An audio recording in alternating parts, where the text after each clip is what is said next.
Hello everyone, कैसे हो आप सब। हम लोग क्लास 6 की हिंदी पढ़ रहे थे। पार्ट 7 चलाते चलो। इसमें पार्ट 1 पार्ट 2 हमने 2 पार्ट इसके पढ़ लिए हैं, जिसमें हमने इस कविता को अच्छे से समझा और ये टेक्सचुअल क्वेश्चन आंसर यहाँ तक सॉल्व कर लिए थे। यहाँ भी हो गए थे ये। ओके, हम यहाँ पे हैं। गा ये वाला छूट गया था, रह गया था। अपने समूह में मिलकर निशा और सवेरा के लिए कुछ और शब्द सोचिए और लिखिए। देखिए, निशा मीन्स होती है रात, शवेरा मीन्स उजेला।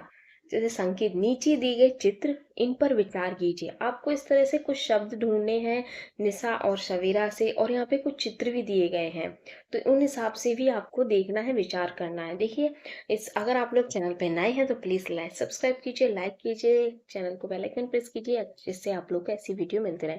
तो हम लोग देखते हैं यहाँ पे पर्वत पे क्या दिख रहा है आपको, कि उसने विजय प्राप्त कर ली। यहाँ पे अभी नहीं सोचा भी नहीं है करने के लिए। मैंने जिस नजरिए से इस पिक्चर को देखा, मैं अपना बता रही हूँ। आप लोगों ने के आप लोग यहाँ पे, तो मैंने आप लोग कमेंट बॉक्स में बता सकते हैं कि इनके लिए आप लोग कौन से और शब्द रख सकते हैं। तो देखिए, जैसे मुझे लग रहा है कि जो कठिनाई है आप लोगों ने, जैसे सफल जिसे कहते हैं ना, मंजिल पाना, तो यहाँ पे ये व्यक्ति सफल हो गया है, इसने अपनी मंजिल पा ली है, लेकिन यहाँ पे अभी सोचा ही नहीं है चढ़ने के लिए, तो ये विफल। तो ये मैंने विलोम शब्द एक जैसे के रखे हैं, जैसे कि इसमें दिया गया था निशा का सवेरा। तो अगली पिक्चर में है, यहाँ पे अंधेरा दिखाया गया, यहाँ पे उजेला तो लिखा है।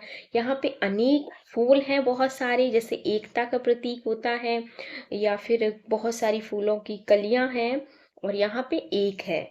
और यहाँ पे क्या है, स्पष्ट है, मतलब हमारा जो लक्ष्य है बिल्कुल स्पष्ट है, साफ है, क्लियर है बिल्कुल। उजेला भी बोल सकते हैं, अंधेरा भी। वैसे उजेला उजेला से ज्यादा अच्छे शब्द हैं स्पष्ट और धुंधला। फिर आप लोग बताइए कमेंट बॉक्स में, आप लोग को कौन से शब्द ज्यादा अच्छे लगे। पंक्ति से पंक्ति, जला दीप पहला तुम्ही तिमिर की चुनौती प्रथम बार स्वीकार की थी। कविता की इस पंक्ति को वाक्य के रूप में इस प्रकार लिख सकते हैं, तुम्ही ने पहला दीप जला, तिमिर की चुनौती प्रथम बार की थी। इसमें क्या है, जो ये 2 लाइनें दी गई हैं कविता की, इनको ज्वाइन करके अब थोड़ी सी अलग भाषा करके लिखा गया है। तो तुम्ही ने पहला दीप जला तिमिर की चुनौती प्रथम बार स्वीकार की थी। अब नीचे दी गई पंक्तियों को इस प्रकार वाक्यों के रूप में लिखिए, जैसे कि बहाते चलो नाव तुम वह निरंतर, तो हम इसे लिख सकते हैं, तुम वह नाव निरंतर बहाते चलो। इन्वर्टेड कॉमा में बंद करना है। ओके। सेकंड है, जलाते चलो ये दिए स्नेह भर भर, तुम इश्ने से भर भर कर ये दिए जलाते चलो। थर्ड है, बुझाओ इन्हें यूं ना पथ मिल सकेगा, तो यहाँ लिख सकते हैं, इन्हें बुझाओ नहीं तो पथ मिलना कठिन होगा। 4, मगर विश्व पर आज क्यों दिवस ही में घिरी आ रही अमावस निसासी, तो हम लिखेंगे, पर आज विश्व में क्यों दिन के समय ही अमावस निसासी घिरी आ रही है। इस तरह से हम इनको लिखेंगे। अगला है, सा सी से का प्रयोग, घिरी आ रही है अमावस निशासी, स्वर्ण सी जल रही है जलती रहेगी। इन पंक्तियों में कुछ शब्दों के नीचे रेखा खींची है, इनमें सी शब्द पर ध्यान दीजिए, जैसे निसासी, स्वर्ण सी। यहाँ शी शब्द समानता दिखाने के लिए प्रयोग किया जाता है। सी सासी के प्रयोग का जब समानता दिखाने के लिए किया जाता है, तो इनमें इनसे पहले योजक चिन्ह का प्रयोग होता है। देखिए, समानता किस में दिखा रहे हैं, जैसे कि किसी चीज का कंपैरिजन कर रहे हैं अनदर चीज में। जैसे बोल सकते हैं, खूबसूरत बरसात सी बह रही है। तो इस तरह से कुछ भी एग्जाम्पल बनाइए, मैं अभी बना के दिखाती हूँ आप लोगों को। अब आप भी विभिन्न शब्दों के साथ सी सासी का प्रयोग करते हुए अपनी कल्पना से 5 वाक्य अपनी लेखन पुस्तिका में लिखिए। तो हमें स्वर्ण सोने की कल्पना की जा रही, स्वर्ण सी जल रही जलती रहेगी, मतलब सोने से कल्पना किसकी की जा रही, आग से। तो इस तरह से कल्पना करके हमें शी शब्द का प्रयोग करना होता है। ये मैंने 5 वाक्य यहाँ पे लिख दिए हैं। चांद सा चेहरा है, फूल सी कली, आज चंद्रमा बिल्कुल गोल सा लग रहा है, लिख सकते या है। इस बच्चे का चेहरा कितना सुंदर सा है। यह लंबा सा आदमी है, लिख सकते हैं, यह लंबा सा आदमी इधर ही आ रहा है, या फिर यह लंबा सा आदमी गया। इस तरह से कुछ भी वाक्य बना सकते हैं। अगला है आपकी बात। रहेगा धरा पर दिया एक भी, कभी तो निशा को सवेरा मिलेगा। यदि हर व्यक्ति अपना कर्तव्य समझ ले और दूसरों की भलाई के लिए कार्य करे तो पूरी दुनिया सुंदर बन जाएगी। आप भी दूसरों के लिए प्रतिदिन बहुत से अच्छे कार्य करते होंगे। अपने उन कार्यों के बारे में बताइए। मैंने एक उदाहरण के तौर पे लिखा है, आपके अगर माइंड में कुछ और है तो लिख सकते हैं। मैं रोज मम्मी और दादी के कार्यों में मदद करती हूँ। इस तरह से मैंने ये लिखा है।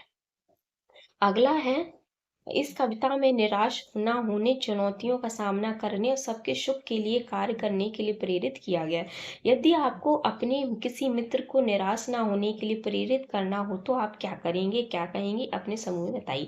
देखो, मैंने लिखा है, मैं अपने मित्र को समझाऊंगी कि मुश्किलों से डरना नहीं चाहिए बल्कि उनका सामना करना चाहिए। क्यों? क्योंकि हमें कभी भी मुश्किलें जीवन में आती ही रहती हैं। चलिए, गा है, क्या आपको कभी किसी ने कोई कार्य करने के लिए प्रेरित किया है? कब, कैसे? उस घटना के बारे में बताइए। तो मैंने इसमें लिखा है, मुझे मेरी माँ ने घर के काम करने के लिए प्रेरित किया, जिससे मुझे अच्छा लगा उनकी मदद करके। इस तरह से और बना सकते हैं। अब है अगला हमारा अमावस्या और पूर्णिमा। अब हम जानेंगे कुछ बातें अमावस्या और पूर्णिमा जैसी। जैसे कहा, भले शक्ति विज्ञान में है निहित वह कि जिससे अमावस बनी पूर्णिमासी। देखिए, हमने पहले ही जाना था अमावस जिसमें चांद हमें बिल्कुल भी नहीं दिखाई देता, बिल्कुल काला अंधेरा रहता है। और क्योंकि चांदनी जो होती है, रात को जो उजाला रहता है वो चांद से ही होता है। जब वो ही नहीं होगा रात को तो उजाला कहाँ से होगा? और पूर्णिमा जिस रात पूरा चंद्रमा दिखाई देता है, बहुत सारा उजीला होता है। आप अमावस और पूर्णिमा के बारे में पहले ही पढ़ चुके हैं। क्या आप जानते हैं अमावस और पूर्णिमा के होने का कारण? अब अमावस्या पूर्णिमा कैसे होती हम ये जानेंगे। आप आकाश में रात को चंद्रमा अवश्य देखते होंगे। क्या चंद्रमा प्रतिदिन एक सा दिखाई देता है? नहीं, चंद्रमा घटता बढ़ता दिखाई देता। आइए जानते हैं कि ऐसा कैसे होता है। आप जानते ही हैं कि चंद्रमा पृथ्वी की परिक्रमा करता है, जबकि पृथ्वी सूर्य की। आप यही भी जानते हैं कि चंद्रमा का अपना कोई प्रकाश नहीं होता, वह सूर्य के प्रकाश से ही चमकता है। लेकिन पृथ्वी के कारण सूर्य के कुछ प्रकाश को चंद्रमा तक जाने में रुकावट आ जाती है। देखिए, चंद्रमा का अपना कोई प्रकाश नहीं होता। ऐसा होता है जैसे ये पृथ्वी है, इधर चंद्रमा है, इधर सूरज। तो पृथ्वी क्या करती है, चंद्रमा, सूरज सेंटर में है, इस तरह से चक्कर काट रही है। तो सूरज, जब पृथ्वी सूर्य और चंद्रमा के बीच में आ जाती है तो फिर चंद्रमा तक उजाला नहीं पहुंचता है। लेकिन जो उजाला होता है वो एक्चुअल में किसका होता है? सूर्य के प्रकाश से ही चमकता है। लेकिन पृथ्वी के कारण सूर्य के प्रकाश को चंद्रमा तक जाने में रुकावट आ जाती, इससे पृथ्वी की छाया चंद्रमा पर नहीं पड़ती, जो प्रतिदिन घटती बढ़ती रहती है। सूरज का जो प्रकाश बिना रुकावट चंद्रमा तक पहुंचता है, उसी से चंद्रमा चमकदार दिखता है। इसी छाया और उजेला भाग की आकृति में आने वाले परिवर्तन को चंद्रमा की कला कहते हैं। एक्चुअल में चंद्रमा की कला नहीं है, ये तो हो गई हमारी पृथ्वी की कला, क्योंकि भाई उसके वो बीच में आ जाती है तो उतना प्रकाश, उतना चंद्रमा छिपता जाता है। चंद्रमा की कला धीरे धीरे बढ़ती रहती है। पूर्णिमा की रात चंद्रमा पूरा दिखने लगता है। इसके बाद कला धीरे धीरे घटती है। अमावस वाली रात चांद दिखाई नहीं देता। चंद्रमा की कलाओं के घटने के दिनों को कृष्ण पक्ष कहते हैं। कृष्ण शब्द का अर्थ है काला, ये आप याद रखिएगा। कृष्ण शब्द का अर्थ होता है काला। और ये जो चंद्रमा की कलाएं हैं उनके उनमें ये महत्वपूर्ण शब्द होते हैं। इसी प्रकार चंद्रमा की कलाओं के बढ़ने के दिनों को शुक्ल पक्ष कहते हैं। शुक्ल का अर्थ होता है उजाला। अब हम इन शब्दों को गौर से देखते हैं। देखिए, ये है हमारी अमावस्या, ये है पूर्णिमा। इसमें चांद हमारा पूरा क्लियर दिख रहा है, इधर नहीं दिख रहा चांद हमारा। तो अब हम इधर से चलते हैं। ओके, तो इधर से देखिए, थोड़ा सा चांद यहाँ पे व्हाइट दिखा, फिर थोड़ा और ज्यादा, फिर थोड़ा और ज्यादा, यहाँ थोड़ा और, यहाँ थोड़ा और ज्यादा। फिर ये क्या है? शुक्ल पक्ष। शुक्ल पक्ष का मतलब क्या होता है? उजेला। तो मतलब अब धीरे धीरे क्या आ रहा है? उजेला आ रहा है। तो यहाँ फाइनली पूरा व्हाइट हो गया, यहाँ पे थोड़ा सा कटे, यहाँ पूरा व्हाइट हो गया, तो ये हो गया उजेला। अब पूर्णिमा आ गई। अब पूर्णिमा के बाद आया हमारा कृष्ण पक्ष शुरू हो गया। कृष्ण पक्ष का मतलब क्या है? काला। ये जो कृष्ण भगवान है उनके नाम पे रखा गया है कृष्ण पक्ष। और ये कृष्ण का, वो सांवले थे, काले तो नहीं थे, बट सांवले थे। तो देखिए यहाँ पे क्या हुआ, अब ये थोड़ा थोड़ा ढकना बंद हो गया। पृथ्वी बीच में आ रही है, पृथ्वी बीच में आ रही है तो क्या हो रहा है? इसकी छाया पड़ रही है, तो पृथ्वी और सीधा जो सूर्य का उजेला है, प्रकाश है, वो नहीं जा पा रहा। तो ये धीरे धीरे चांद ढकना बंद हो रहा है, हो गया पूरा, हो गया पूरे, फाइनली यहाँ आके बिल्कुल खत्म। तो ये आ गई हमारी अमावस्या। आई होप आप लोग को समझ में आया होगा। शुक्ल पक्ष का मीन्स उजेला, कृष्ण पक्ष का मीन्स अंधेरा।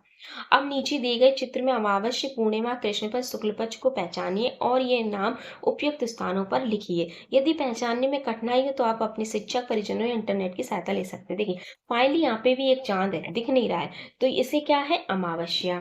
ठीक है, इसी तरह से आप यहाँ पे लिखते आइए। फुल मून कहाँ है, फुल मून देखिए यहाँ पे है फुल, ओके, 1 2 3 4 5 6 7 8 9 10 11 12 13 14, तो 14 यहाँ पे होगा फुल मून।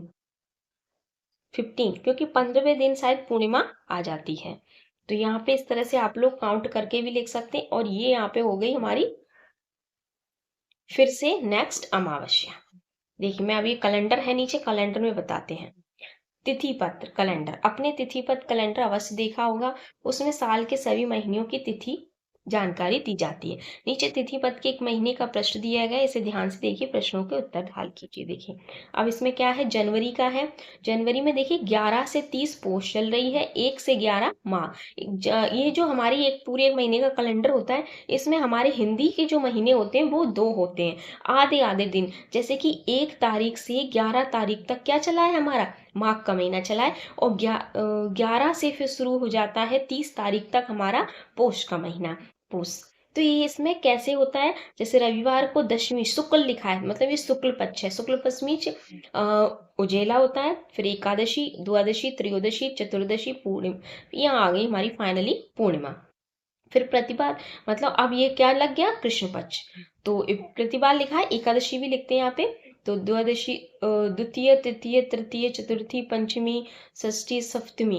देखिए यहाँ सप्तमी आई, अष्टमी, नवमी, दशमी, फिर एकादशी, ओ सॉरी यहाँ पे एकादशी, द्वादशी, त्रयोदशी, अमावस्या, यहाँ आ गई हमारी फाइनली अमावस्या। तो देखिए यहाँ पे आप लोगों को पूर्णिमा और अमावस्या में कितना डिफरेंस है, कितने दिनों का, तो काउंट करेंगे। पूर्णिमा से 1 2 3 4 5 6 7 8 9 10 11 12 13 14 15 16, टोटल 15 दिन मान लीजिए। अब नेक्स्ट है हमारा ये, इस तरह से कैलेंडर देख सकते हैं। चलिए अगला है, दिए गए महीने में कुल कितने दिन हैं, तो कितने दिन हैं, 31 है। 31 से ज्यादा तो होते भी नहीं है। पूर्णिमा और अमावस्या किस दिनांक और बार को पड़ रही है, तो पूर्णिमा कब पड़ रही है, यहाँ पे लिख देते हैं। पूर्णिमा कब पड़ रही है, 6 तारीख को। 6, कैलेंडर कब का है, मंथ, जनवरी का, तो 1 मंथ हो गया। 2023 का है, 2023। दिन कौन सा है, शुक्रवार। इसमें दिन और दिनांक और बार दोनों पूछा गया है, बार मीन्स होता है दिन। अब अमावस्या कब पड़ रही है, अमावस्या पड़ रही है 21 तारीख को, 1 महीना, 2023। और दिन कौन सा पड़ रहा है, शनिवार। ये आप लोग इसमें आंसर लिखेंगे। नेक्स्ट है, कृष्ण पक्ष की सप्तमी और शुक्ल पक्ष की सप्तमी की में कितने दिनों का अंतर है। ओके, कृष्ण पक्ष की सप्तमी, कृष्ण पक्ष की सप्तमी और कृष्ण ये रहा, और सब पंचमी, छठवीं, सप्तमी। ओके ये रही हमारी, ये थोड़ा इरेज कर देती हूँ, कुछ ज्यादा ही पेन चल गए। ओके अब हम, ये रही हमारी कृष्ण पक्ष की सप्तमी और हमारी शुक्ल पक्ष की सप्तमी।